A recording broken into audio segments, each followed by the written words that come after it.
बिस्मिल्लाहिर्रहमानिर्रहीम। आप तमाम लोग जानते हैं करबला के मैदान में इमाम की शहादत के बाद 10 घोड़े सवारों ने इमाम की लाश को पमाल किया था। खुदा इन पे लानत करे।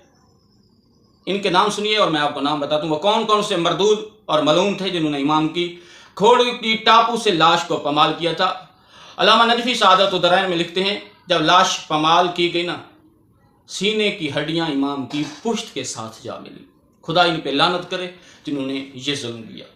पहले मलून का नाम घोड़े सवार का इसाद बिन हयात है, दूसरे का नाम अखनस बिन मरसद है, तीसरे का नाम हकीम बिन तुफैल है, चौथे का नाम उमर बिन सबी है, पांचवें का नाम रिजा बिन मुनकज अब्दी है और छठे का नाम सालिम बिन खसमिया जाफी है और आठवें का नाम दाखत बिन नाअम है और आठवें का नाम साले बिन वाहब अल जाफी है, नौवें का नाम हानी बिन सबत है और 10वें का नाम असीद बिन मालिक है। लानत हो इन पर जिन्होंने करबला के मैदान में इमाम हुसैन की लाश घोड़े के पांव से पमाल की।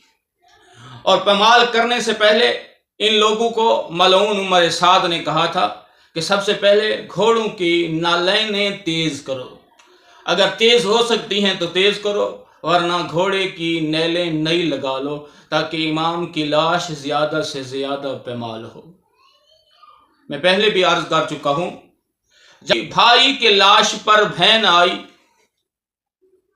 तो बहन अपने भाई का लाशा पहचान न सकी, इतना पमाल था, टुकड़ों में तकसीम था, जोड़ अलहदा हो चुके थे, इमाम की सीने की हड्डियां पुश्त से जा मिली थी, जख्मों में जख्म, हाथ ना पहचान सकी, चेहरा ना पहचान सकी, सीना ना पहचान सकी, पाँव ना पहचान सकी। इतनी पमाल थी कि करबला में इन जालिम इंसान नुमा दरिंदों ने इमाम की लाश कि कोई बंदा पहचान ना सका, बेटी बाप को ना पहचान सकी, बहन भाई को ना पहचान सकी, बेटा सजाद बाबे की लाश ना पहचान सका।